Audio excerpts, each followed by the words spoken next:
सुधा अपनी पड़ोसन विमला के साथ मोहल्ले में खड़ी होकर बातें कर रही होती है। अरे विमला, तूने सुना? वो सरिता है ना, उसका चक्कर चल रहा है पान वाले के साथ। कल मैं सामान लेने के लिए दुकान पर जा रही थी तो दोनों हाथ पकड़े हुए थे। अच्छा, फिर क्या हुआ? उन्होंने तुझे देख लिया क्या? अरे नहीं देखा, वो तो मैं उन्हें देखकर छुप गई थी। क्यों? तू छुप क्यों गई उनको देखकर? तूने कुछ गलत थोड़ी किया था। गलत तो वो दोनों कर रहे थे। वैसे तो सरिता बहुत ही सीधी बनेगी कि उसे इन सब चीजों से मतलब ही नहीं है। जब देखो मंदिर जाने का ढोंग करती है, अपनी बहू की बिना बात की तारीफ करती रहती है, और कर्म देखो इसके। वही तो, ऊपर से वही सरिता मुझे कह रही थी कि तेरा चक्कर चल रहा है उस पान वाले के साथ। अब हम मोहल्ले में कब से साथ रह रहे हैं, मैं तेरे बारे में इतना तो जानती ही हूँ। क्या उस सरिता ने मेरे बारे में ऐसा कहा? तो रुक, आज मैं उसको अच्छे से सबक सिखाऊंगी। मैं कुछ बोलती नहीं हूँ, वो फिर भी मेरे बारे में बोलती है। अरे अरे विमला, तू क्यों उसकी बातों से इतना ज्यादा गुस्सा हो रही है? वो तो बोलती ही रहती है। और अब अगर तूने जाकर उसको सब बता दिया कि मैंने ये सब कहा है, फिर वो मुझे तो अगली बार से कुछ बताएगी ही नहीं। दोनों बात कर ही रहे होते हैं, तभी वहाँ सरिता आ जाती है। अरे क्या बात है, आज तो दोनों साथ में यही हो। कुछ ज्यादा ही खास बातें हो रही हैं क्या? हाँ, बस यही बात हो रही है कि उस पान वाले के साथ जो भी चक्कर चला रहा है उसे पकड़े कैसे। वैसे तो हमें पता है कि कौन चक्कर चला रहा है, लेकिन उसका ढोंग उसके परिवार के आगे कैसे लाएं? सुधा, ये विमला क्या बोल रही है? अरे खुद ही अपने पैरों पर कुल्हाड़ी क्यों मार रही है? देख, अगर इसके परिवार को पता चल गया कि इसका चक्कर है तो इसकी कितनी बदनामी होगी। क्या मेरी बदनामी? लो कर लो बात। सुधा, देखा ना, खुद हाथ पकड़े घूम रही थी और बदनामी का डर मुझे बता रही है। अरे सरिता, कुछ तो शर्म कर ले। दादी बनने की उम्र हो रही है और तुझे दुल्हन बनना है। ये क्या बकवास कर रही है विमला तू? मैं क्या कर रही हूँ ऐसा जो मुझे बदनामी का डर लगे? तेरा चक्कर है पान वाले के साथ, तो तुझे मुँह छुपाने की जरूरत है, ना कि मुझे। ओ पागल है, किसी और को बना। किसका किसके साथ चक्कर चल रहा है मुझे सब पता है। ये बात तो पूरे मोहल्ले में हर कोई जानता है, बताने की जरूरत नहीं है। मुझे भी अभी सुधा ने ही बताया है कि तेरा ही चल रहा है चक्कर पान वाले के साथ। दोनों आपस में लड़ते हुए भूल ही जाती हैं कि सुधा तो वहाँ से कब का गायब हो चुकी थी, और वो दोनों ही सुधा की बातों में आकर एक दूसरे से बहस कर रही थी। ऐसे ही कुछ दिनों बाद सुधा अपने घर में अकेले बैठी होती है। तभी सुधा का बेटा रोहन अपने साथ एक लड़की जिसका नाम जिया होता है उससे शादी करके घर आता है। दोनों को देखकर सुधा कुछ समझ नहीं पाती और बोलती है, ये कौन है बेटा, और तुम दोनों शादी के जोड़े में क्या कर रहे हो? माँ, ये जिया है। मैं जहाँ काम करता हूँ वहाँ की ये बॉस है। हम दोनों एक दूसरे से बहुत प्यार करते थे, तो इसलिए शादी कर ली हमने। और शादी की बात इसलिए छुपाई क्योंकि जिया नहीं चाहती थी। माँ जी माफ करना, मैं ऐसा नहीं चाहती थी कि आपको ना पता चले, लेकिन आपको पता चलता तो आप बिना बात का खर्चा तो करती ही ना। कपड़े, गहने, फूल माला, पता नहीं किस बात का खर्चा।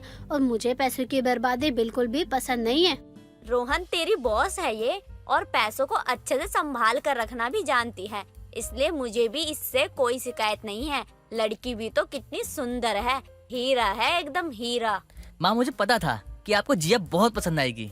आखिर जिया है ही ऐसी, जो कोई भी इसे देखता है, पहली बार मिलता है तो उसे कहता है ये बहुत ही अच्छी है।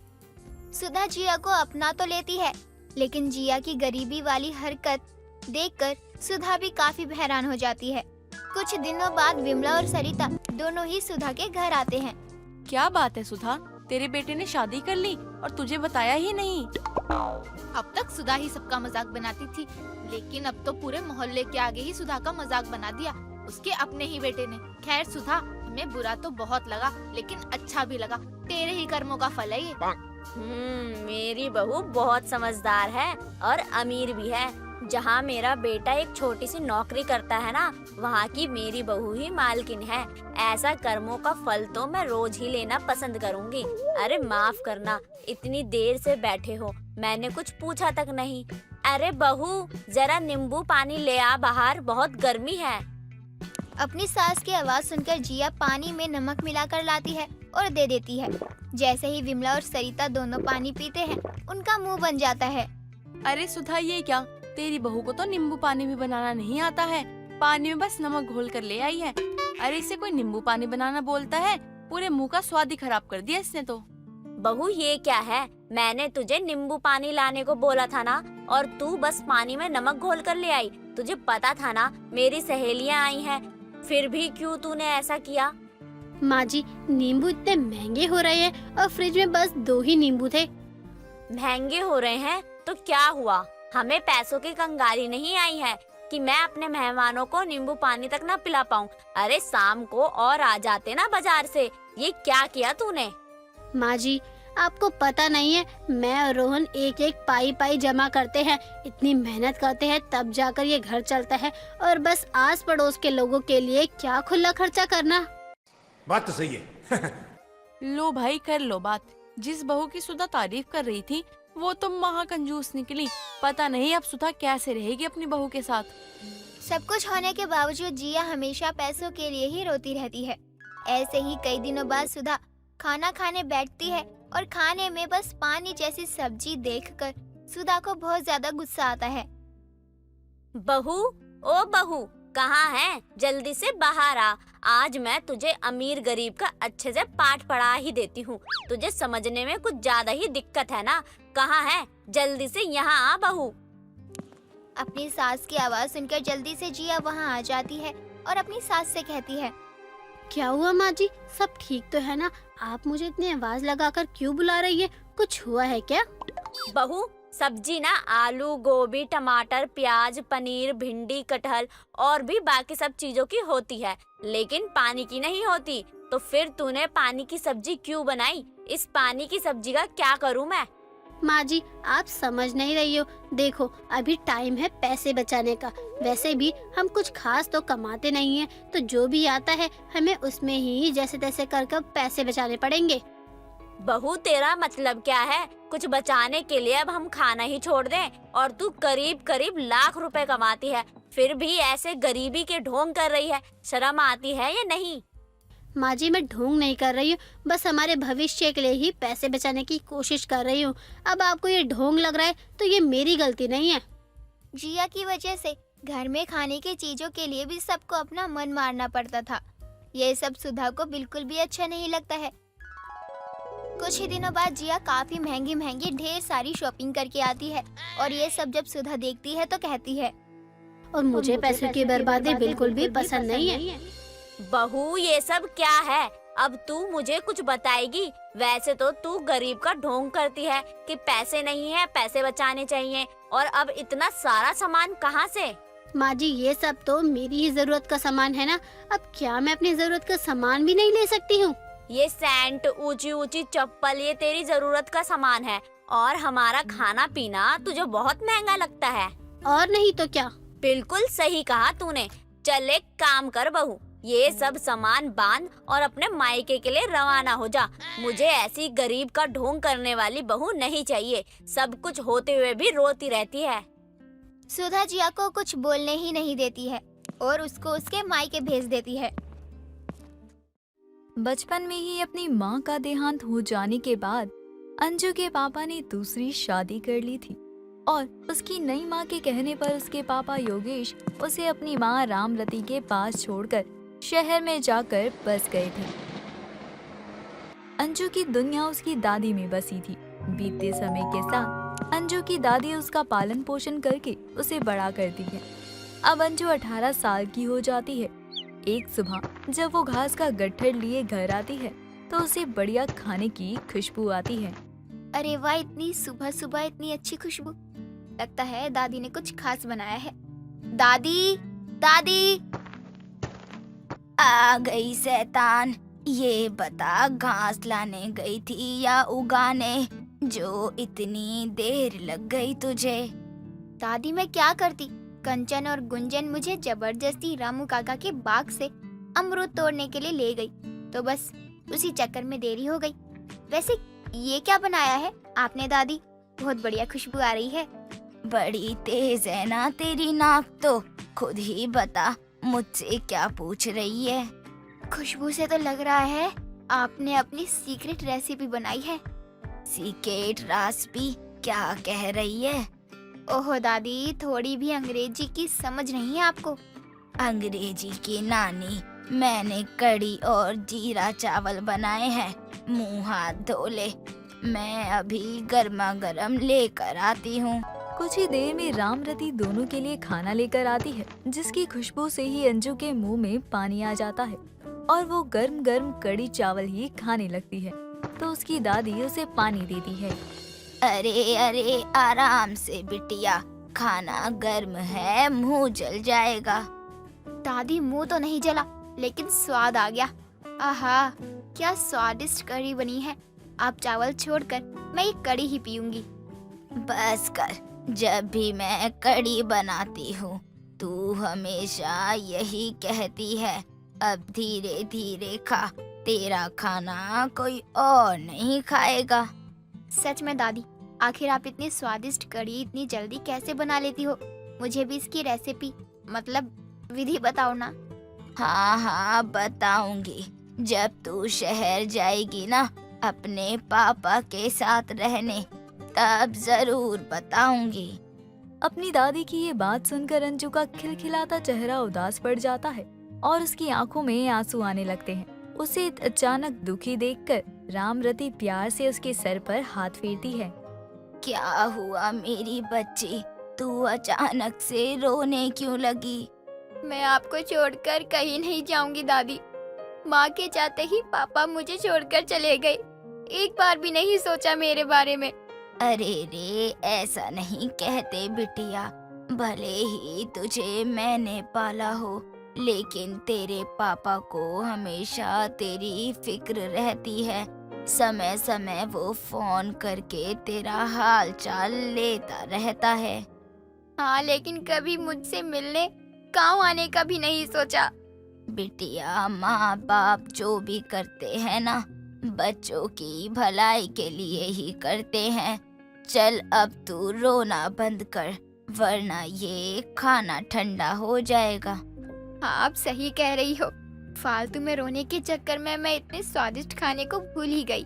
अंजू की दादी उसके आंसू पोंछती है। गांव में अंजू अपनी दादी के साथ खुश थी, तो वहीं उसका पिता योगेश भी अपनी दूसरी पत्नी और बेटे के साथ शहर में चैन की जिंदगी गुजार रहा था। समय बीतता है और बढ़ती उम्र के साथ अब रामरती की तबीयत खराब रहने लगती है। अंजू उसकी बहुत सेवा और देखभाल तो करती है, लेकिन कुछ ही दिनों बाद अचानक दिल का दौरा पड़ने से उसकी दादी का स्वर्गवास हो जाता है और अंजू के पिता योगेश उसे अपने साथ शहर ले जाते हैं। लेकिन वहाँ अंजू की सौतेली माँ उसे बिल्कुल भी पसंद नहीं करती थी। माँ, अगर आप कहें तो आज मैं खाना बनाऊं? बिल्कुल नहीं, खबरदार जो रसोई के सामान को हाथ भी लगाया तो। गांव से आई है, वहाँ का कच्चा पक्का खाना मेरी रसोई में बनाने की जरूरत नहीं है, समझी? माँ, दादी ने मुझे खाना बनाना अच्छे से सिखाया है, आप चिंता मत करो। एक बार मेरे हाथ का बना खाना खा लोगी ना, तो अपने हाथ का खाना भी पसंद नहीं आएगा आपको। क्या बोला तूने? अपने आप को क्या बड़ा रसोइया समझ रखा है जो ये सब बकवास कर रही है? एक तो बोझ बनकर हमारे सर पर बैठ गई है, ऊपर से अपनी तारीफें कर रही है। निकल यहाँ से, वरना गरम करछी से हाथ जला दूंगी। अंजू की सौतेली माँ उसे धक्के मारकर रसोई से बाहर निकाल देती है। अंजू रोते हुए अपने कमरे में जाती है। शाम को योगेश उसके लिए मिठाई लेकर आता है और बड़े ही प्यार से उसे खिलाने लगता है। तभी रजनी आकर मिठाई का डब्बा छीन लेती है। अच्छा, तो दोनों बाप बेटी अकेले अकेले मिठाई ठूस रहे हैं। तुम भूल गए हो तो तुम्हें याद दिला दूं कि तुम्हारा एक बेटा और पत्नी भी है। रजनी, तुम चिल्ला क्यों रही हो? मैं तो बस अंजू के लिए मिठाई लेकर आया था। देखो जी, ज्यादा लाड प्यार दिखाने की जरूरत नहीं है इस लड़की पर, वरना मैं अपने बेटे को लेकर चली जाऊंगी। हाँ दादी, आप क्यों मुझे अकेला छोड़कर चली गई? मुझे यहाँ कोई प्यार नहीं करता, किसी को मेरी चिंता नहीं है। अंजू अपनों के बीच रहते हुए भी पराया महसूस करती। उसकी सौतेली माँ उसे घर की नौकरानी समझती, पड़ोसियों के सामने भी उसके साथ बुरा व्यवहार करती। योगेश से उसकी ये हालत देखी नहीं जाती, इसलिए वो एक अच्छे घर के लड़के को देखकर उसका रिश्ता तय कर देता है। लेकिन ये बात उसकी सौतेली माँ को बिल्कुल भी रास नहीं आती। भला मैं क्यों इसकी शादी में खर्च करूं? मुझे इससे कहीं तो ठिकाने लगाना होगा। ताकि इसका बोझ इस घर से हटे, जिसके बाद मैं सुकून से रहूं।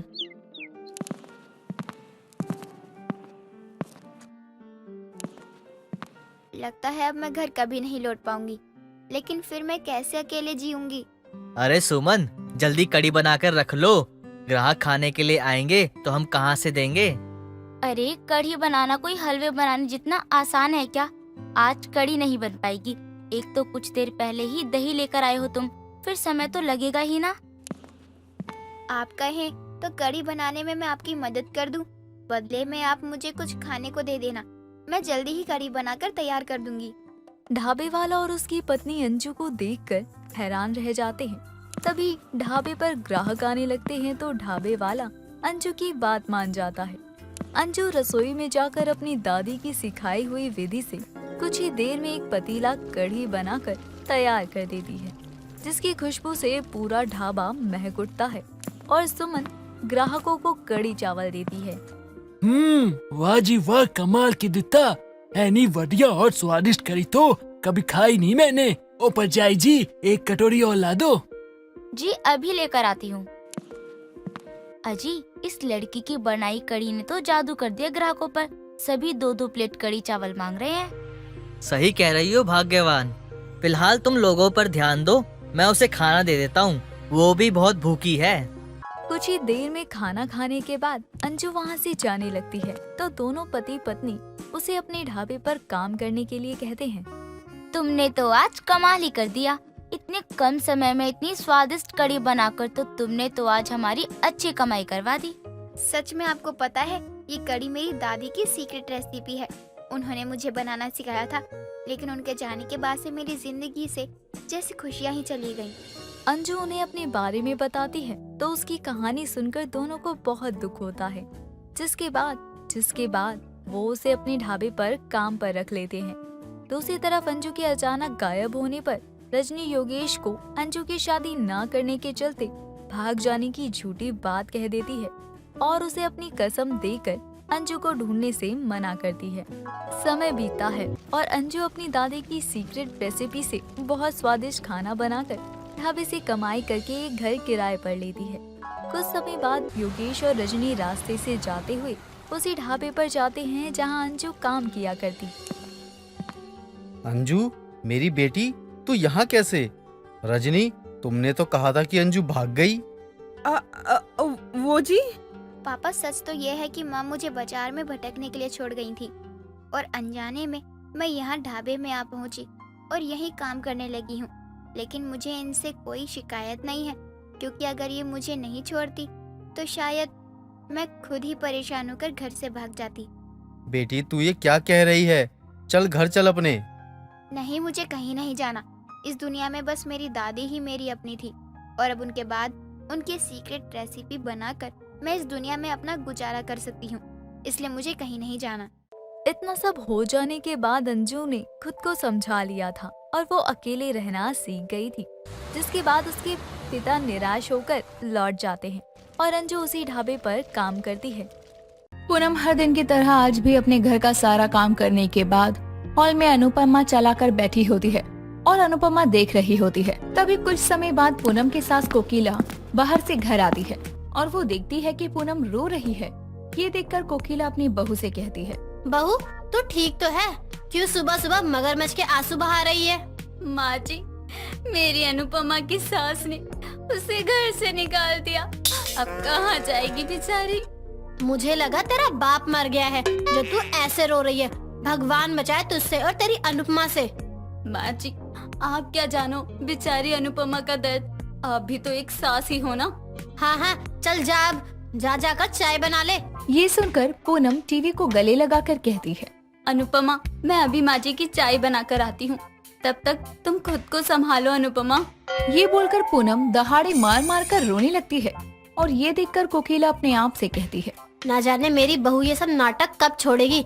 इसे देखकर तो ऐसा लगता है जैसे टीवी वाले इसके सगे हैं और इस पर जो भी दिखा रहे हैं वो भी सच है। ये बोलकर कोकिला टीवी देखने लगती है।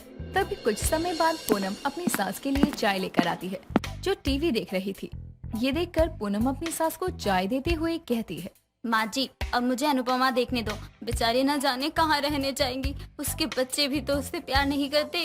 हाँ हाँ देख ले, कहीं जगह ना मिले तो उसे घर ही बुला लियो बहू। माँ जी, मैं तो आपको गलत ही समझती रही थी। आप तो कितनी अच्छी हैं। लेकिन माँ जी, अनुपमा बहुत हिम्मत वाली है। वो भी छोड़ेगी नहीं अपनी सास को। ये सब देखकर तू जो मुझ पर अपने पैतरे अपनाती है ना, वो मैं चलने नहीं दूंगी। देर रात करीब 1 बजे हॉल में बैठकर अकेली पूनम अनुपमा देख रही थी। तभी पूनम का पति राजेश पूनम से कहता है, अरे तुम पागल तो नहीं हो गई हो? रात के 1 बज रहे हैं, तुम हॉल में अकेले क्या कर रही हो? तभी राजेश जैसे ही पूनम के कंधों पर हाथ रखता है, वैसे ही बालों को आगे किए बैठी पूनम अपने पति से कहती है, तुम मेरे राजेश नहीं हो। तुम्हारा उस गौरी मैडम के साथ चक्कर चल रहा है ना, लेकिन मैं भी अनुपमा हूँ। मैं तुम्हें बताती हूँ, एक स्त्री क्या कुछ नहीं कर सकती। ये देखकर राजेश भूत भूत चिल्लाता हुआ भाग जाता है और ये देखकर पूनम जोर जोर से हंसते हुए खुद से कहती है, क्या एक्टिंग की है। ऐसे ही ना इन्हें डरा के रखूंगी ताकि ये किसी और को देखे भी ना, और ना ही वनराज की तरह मुझे छोड़ कर जाएं। अगली सुबह जैसे ही राजेश अपनी पत्नी को यानी पूनम को देखता है, वैसे ही अपनी माँ के कमरे में जाकर उससे कहता है, माँ, अब तो मुझे भी इससे डर लगने लगा है। क्यों, ये कोई चुड़ैल है? माँ, तो कोई चुड़ैल से कम भी तो नहीं है ये। रात में 1 बजे बालों को खोलकर चुड़ैल की तरह बैठी थी। मैंने कहा क्या कर रही हो, तो ना जाने क्या बकने लगी। अच्छा, बहू की बात कर रहा है तू? आपको पता है कि इस पे कोई प्रेत आत्मा आती है? कोई भूत भूत नहीं आता इस पर। ये तो इसके सीरियल्स का असर है, जो ये देखती रहती है वही हम पर कॉपी करती है। तेरे साथ पहली बार हुआ है, ये तो मेरे साथ रोज होता है। देर शाम पूनम पड़ोस की विमला के साथ मार्केट जा रही थी। तभी कोकिला अपनी बहू को जाते हुए देखकर कहती है, बहू कहाँ जा रही है, वो भी बिना बताए? एक्सक्यूज मी माँ जी, मैं घूमूं फिरूं, नाचूं गाऊं, हंसूं खेलूं, बाहर जाऊं, अकेले जाऊं, किसी के साथ जाऊं, जहाँ जाऊं, जब जाऊं, जैसे भी जाऊं, आपको क्या बोली? मुझे क्या? तेरी सास हूँ, समझी? ये तेरे बाप का घर नहीं है जो कहीं भी बिना बताए निकल जाएगी। माँ जी, आपको बहुत बड़ी गलत फैमिली है कि मैं अपने पिताजी को बिना बताए घर से बाहर जाती थी। पहली बात तो तू इंग्लिश की माँ बहन मत किया कर, और दूसरी बात ये कि क्या तूने मेरे घर को धर्मशाला समझ रखा है, जो नाचू गाऊं, खेलूं, अकेले जाऊं, बाहर जाऊं लगा रखा है? कोकिला, इसीलिए कहती हूँ कि तू भी अनुपमा देखा कर। तेरी बहू अनुपमा के डायलॉग बोल रही है। मैं तो बहू से ज्यादा उस अनुपमा से परेशान हो चुकी हूँ। माँ जी, आप भी क्यों नहीं चलती हैं मार्केट? जल्दी आ जाएंगे। अपना क्लास देखा है, एक झोला टांग लिया करती है और चल पड़ती है बक बक करते हुए मार्केट। तेरे साथ जाने से अच्छा है मैं घर ही रहूं। माँ जी, आप मुझे क्लास सिखा रही हैं। यही बहू आपको शादी से पहले तक तो आइटम लगती थी। तब मुझे पता नहीं था ना कि कांदे के भाव में पनीर लूंगी तो ऐसे ही मिलेगी। बहू, क्या तू भी अपनी सास से बहस करने में लगी हुई है? चल जल्दी, लेट हो गया है हमें। तभी विमला और पूनम मार्केट जाने के लिए निकल पड़ते हैं और मार्केट से सामान लेने के बाद दोनों को आने में लेट हो जाता है। तभी रास्ते में पूनम और विमला को चोर मिलते हैं। सुनसान रास्ते में जो विमला और पूनम को रोककर विमला के गर्दन पर चाकू रखते हुए पूनम से कहते हैं, ये शानपति यहाँ नहीं दिखाने का, जितना भी रोक रहा है ना इधर रख देने का। ये 2 टके की बदमाश, मेरे को नहीं मालूम कि ये तेरा चवन्नी वाला रामपुरी चाकू किसी काम का है भी या नहीं।